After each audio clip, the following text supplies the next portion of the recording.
Good afternoon students. अब इस lecture में हमें कुछ कंसेप्ट्स जो है उनके बारे में जानना है। ये आपको डेफिनेशंस के तौर पे या एक्सप्लेनेशन के तौर पे, स्टेट एंड एक्सप्लेन के तौर पे 2 मार्क के लिए या 1 मार्क के लिए क्वेश्चन पूछ सकते हैं। ठीक है, तो इस लेक्चर में मैं आपको बताने जा रहा हूं सबसे पहले free vibration, then next forced vibration and next resonance. ठीक है, उसका डिस्क्रिप्शन मैं 1 बाय 1 आपको बताऊंगा। ठीक है, पहले आपको फ्री वाइब्रेशंस क्या है उसको समझना है, फिर फोर्स वाइब्रेशंस क्या है उसको समझना है, और फिर रेजोनेंस के बारे में मैं आपको बताऊंगा। मान लीजिए आपके पास में एक सिंपल पेंडुलम है। सिंपल पेंडुलम का ये पोजीशन है ना, ये आपका सिंपल पेंडुलम है, ये उसका पोजीशन है। अब आपने इसके मीन पोजीशन से इसको डिस्प्लेस किया, ये इसका मीन पोजीशन था, यहां से आपने इसको क्या किया, डिस्प्लेस किया। और डिस्प्लेस करने के बाद जब आप इसको रिलीज करेंगे, यहां से रिलीज करेंगे, तो ये वाइब्रेशन प्रोड्यूस करेगा। बट यहां पर आपने एक्सटर्नली फोर्स लगाया क्या पेंडुलम पे? नहीं, आपने सिर्फ उसके बॉडी को क्या किया है, पेंडुलम के बॉब को क्या किया है, डिस्प्लेस किया है फ्रॉम इट्स ओरिजिनल पोजीशन और इट्स मेन पोजीशन। ठीक है, मतलब बॉडी वाइब्रेट कर रहा है, नेचुरली वाइब्रेशन हो रहा है, इसमें कोई फोर्स इंक्लूड नहीं है। ठीक है, तो आपको यही बताया गया है कि whenever a body is displaced from its mean position, मतलब जब भी आप किसी बॉडी को उसके मीन पोजीशन से डिस्प्लेस करते हो और सडनली आप उसको रिलीज करते हो, तो रिलीज करने के बाद में बॉडी वाइब्रेशन प्रोड्यूस करेगी, and such vibrations are called as free vibration, जैसा कि सिंपल पेंडुलम में होता है। और इसीलिए यहां पे लिखा हुआ है, देखिए, when a body is displaced from its mean position and release, आपने उसको डिस्प्लेस किया मीन पोजीशन से और उसको रिलीज किया, then it performs vibration and these vibrations are called free vibrations. That means here there is no external forces present. Now, अब यहां पे बॉडी वाइब्रेट हो रही है, नेचुरली वाइब्रेट हो रही है बॉडी। अगर बॉडी नेचुरली वाइब्रेट हो रही है तो जिस फ्रीक्वेंसी के साथ फोर्स फ्री वाइब्रेशन परफॉर्म होते हैं, जिस फ्रीक्वेंसी के साथ फ्री वाइब्रेशन परफॉर्म होते हैं, उस फ्रीक्वेंसी को हम कहते हैं नेचुरल फ्रीक्वेंसी। मतलब फ्री वाइब्रेशन में बॉडी जिस फ्रीक्वेंसी के साथ वाइब्रेट करेगी, उस फ्रीक्वेंसी को हम कहते हैं नेचुरल फ्रीक्वेंसी। इसीलिए यहां पे लिखा हुआ है the frequency eight which body performs free vibration. मतलब जिस फ्रीक्वेंसी से बॉडी क्या परफॉर्म करेगी, फ्री वाइब्रेशन परफॉर्म करेगी, उस फ्रीक्वेंसी को हम कहते हैं नेचुरल फ्रीक्वेंसी। अब आप एग्जांपल लीजिए सिंपल पेंडुलम का। जब आप उसको मीन पोजीशन से डिस्प्लेस किया, यहां से आपने उसको रिलीज किया, तो वो परफॉर्म करने लगा वाइब्रेशन। बट ये वाइब्रेशन एक जैसा नहीं होगा, धीरे धीरे बॉब का जो वाइब्रेशन है वो कम होते जाएगा। क्यों कम हो रहा है? क्योंकि फ्री वाइब्रेशन में बॉडी का एनर्जी लूज होने लगता है, क्योंकि उसके ऊपर सराउंडिंग का फ्रिक्शनल रेजिस्टेंस ऐड होता है। मतलब ये हुआ कि जब भी बॉडी फ्री वाइब्रेशन में है, स्लोली उसका एनर्जी क्या होगा, पहले ज्यादा एम्पलीट्यूड से वाइब्रेट हो रहा है, धीरे धीरे एनर्जी लूज होगा। जैसे ही बॉडी का एनर्जी लूज होगा तो बॉडी वाइब्रेट करेगी, तो उसका वाइब्रेशन भी धीरे धीरे डिक्रीज होगा और फाइनली बॉडी उसके ओरिजिनल पोजीशन पे आएगी, मतलब बॉडी रेस्ट में पहुंच जाए। और इसीलिए मैंने यहां पर लिखा हुआ है, in free vibration body loses energy continuously, body energy lose करेगी continuously due to frictional resistance by surrounding medium, और उसकी वजह से जो एम्पलीट्यूड है वाइब्रेशन का वो भी धीरे धीरे कम होगा और फाइनली बॉडी किस में आएगा, रेस्ट में आएगा। अब इसके एग्जाम्पल्स क्या है, मान लीजिए ये स्ट्रिंग है, ये अभी मीन पोजीशन पे।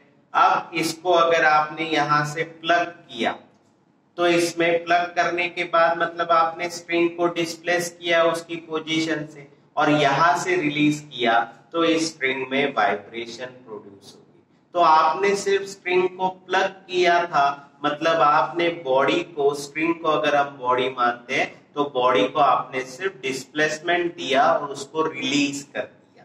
ठीक है, तो मतलब ये हुआ कि स्ट्रिंग में जो वाइब्रेशन प्रोड्यूस होगा प्लग करने के बाद यानी डिस्प्लेस करने के बाद वो फ्री वाइब्रेशन है।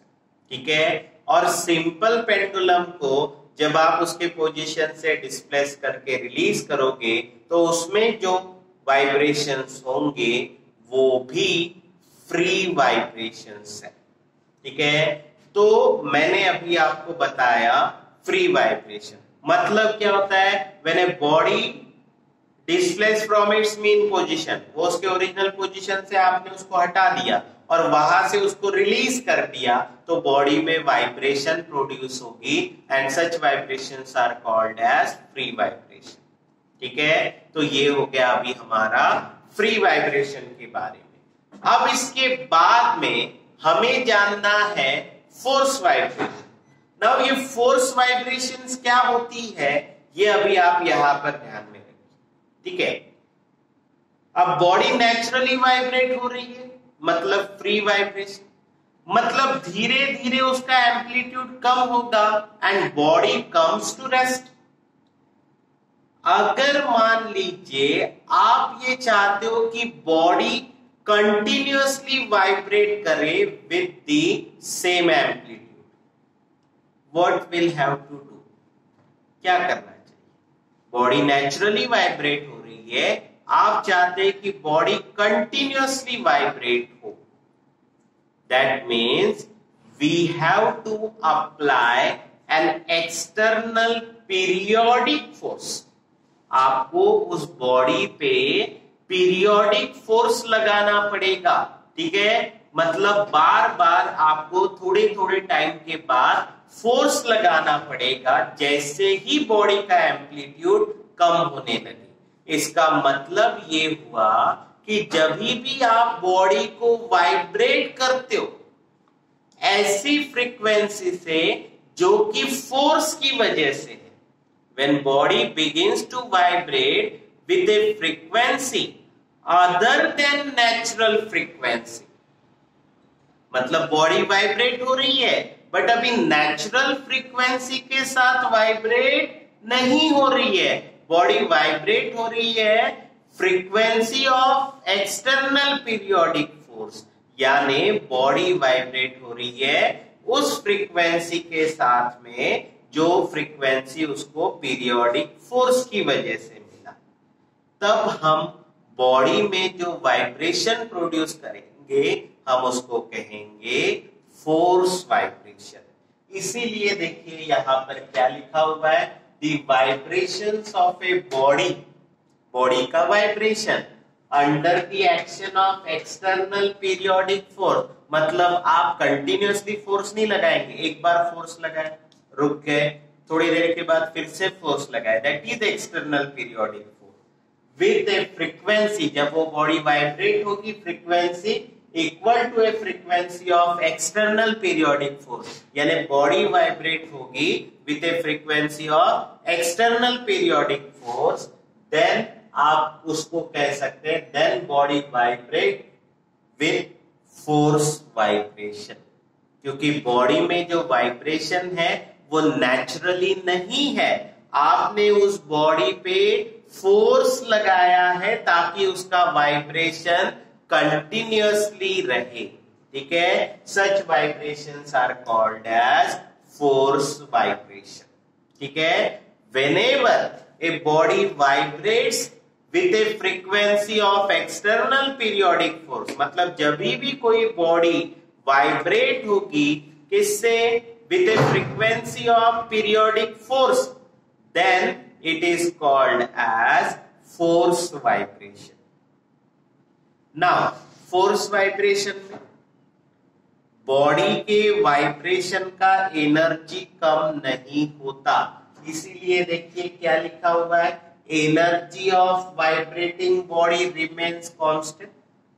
उसके बाद एनर्जी कांस्टेंट रहता है तो फ्रीक्वेंसी वाइब्रेशन का जो रहेगा वो भी कांस्टेंट होगा, और जो एम्पलीट्यूड है वाइब्रेशन का वो डिपेंड करेगा, एम्पलीट्यूड का वाइब्रेशन डिपेंड करेगा किस पे, difference between force frequency and natural frequency, यानी नेचुरल फ्रीक्वेंसी और फोर्स फ्रीक्वेंसी के बीच में जितना डिफरेंस है उस पे डिपेंड करेगा एम्पलीट्यूड ऑफ फोर्स वाइब्रेशन।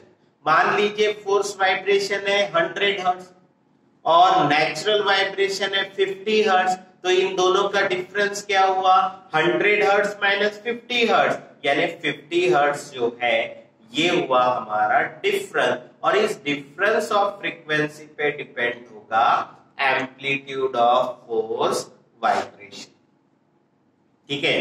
अब इसके एग्जांपल्स आप ले सकते हो।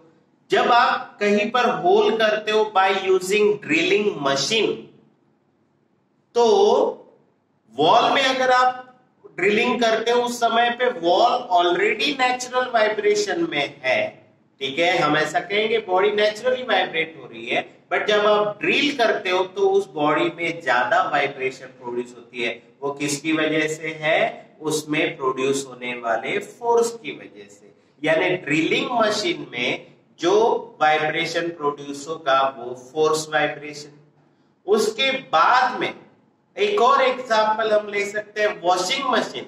वॉशिंग मशीन में जब कपड़े वॉश होते हैं तो जो रोटर उसके अंदर घूमते हुए दिखता है आपको, वो रोटर जब घूमता है तो उसको फोर्स लगता है, और वो फोर्स की वजह से वो वाइब्रेट होने लगता है, तो वो भी वाइब्रेशंस किस में आएगा, फोर्स वाइब्रेशन में आएगा। तो ये है हमारा concept force vibration. And finally now अब इसके बाद हमें जानना है रेजोनेंस क्या होता है।